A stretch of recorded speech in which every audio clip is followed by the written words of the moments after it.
Hello guys, কেমন আছেন সবাই? আশা করি সকলে খুব ভালো আছেন। আজ নিয়ে চলে এসেছি একটা নতুন রেসিপি, সাবুদানার পাঁপড়। এই পাঁপড়টা হয় খুবই মুচমুচে আর খেতে তো খুবই টেস্টি।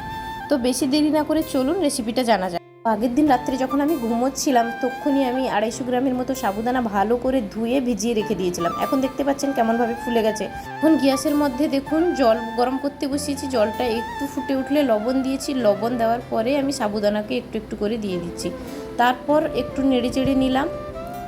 সাবুদানাকে এইভাবে নাড়তে হবে, না হলে নিচের দিকে বসে যাবে। একটু একটু নাড়তেই হবে। এখন দেখুন সাবুদানাগুলোকে একটু আমি ঢাকা দিয়ে দিলাম, কারণ ওইগুলো একটু ভিতরে সেদ্ধ হতেও সময় লাগবে। এদিকে দেখুন মিক্সির মধ্যে আমি চিনি আর 4-5টা মতো এলাচকে গুঁড়ো করে নিয়ে চলে এসেছি।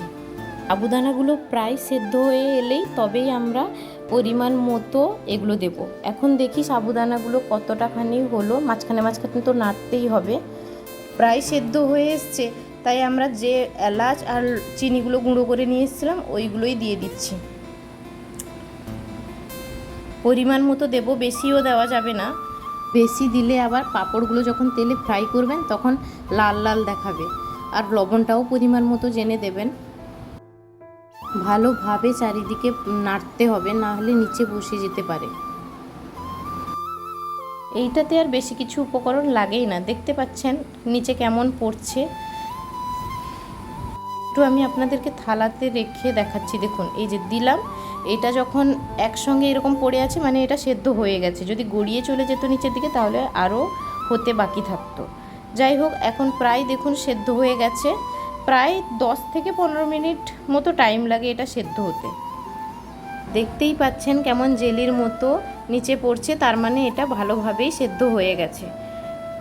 এবার চলুন, রোদের মধ্যে আমি একটা শাড়ি দিয়েছি, তার উপরে একটা পেপার দিয়ে দিয়েছি।